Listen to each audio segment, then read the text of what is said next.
They say this book can change your life. They say it's the Bible of human connection.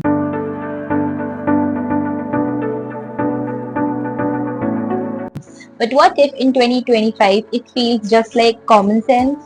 Today I'm spilling the tea on how to win friends and influence people, the international bestseller. Spoiler, it's not what you think. So stay till the end because no one tells you this. This book was published in 1936 and written by Dale Carnegie. This book was a game changer. It came out during the time when America was getting out of a great depression. Like people were desperate to rebuild relationships, businesses, and trust. The core idea? If you really want to win people's heart, then stop focusing on yourself and start genuinely caring about others. Simple, timeless advice, right? That's exactly why this book became a sensation.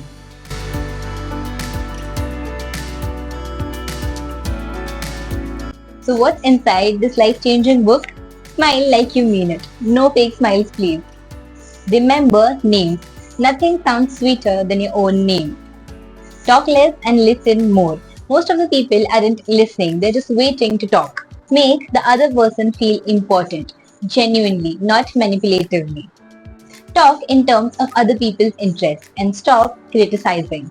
These all principles are quite powerful and honestly they work. Like human nature hasn't changed much. We all still crave for validation, attention and kindness. While I respect the impact this book made, but reading it in 2025 felt a little underwhelming. Most of the advice feels like common sense, like things we already know. Smile, be polite, listen more, appreciate people. And the examples that they have used in this book are super outdated.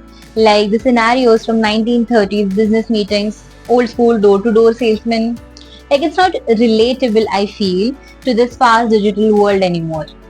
They said the core principles like kindness, genuine interest, making people feel valued, and that's timeless. Even today in the world of DMs, likes and comments, like real human connection, that's rare.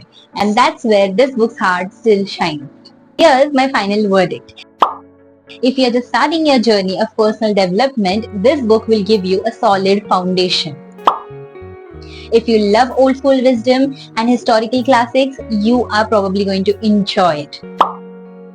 But if you are looking for fresh, modern strategies, deep psychological insights, and real life examples and relatable stuff, you might find it quite basic and repetitive. I'm happy I read it because now I know exactly what the hype is about. But will I reread it again? Honestly, probably not. Thank you for being here and listening to my honest take.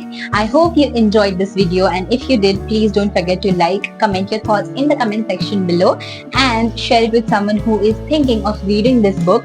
So if you don't know, this was the first video, the first book of the challenge. So I have taken this challenge of 1 month where I'm supposed to read one book per week, which is 4 books in 1 month. So this was the first book of first week. So I hope I complete this challenge and win this challenge. So if you are with me, please let me know in the comment section below that you are with me and which book are you reading for this challenge. So do let me know that and stick around because my next book review is coming soon and it is going to be a lot more exciting. Bye bye.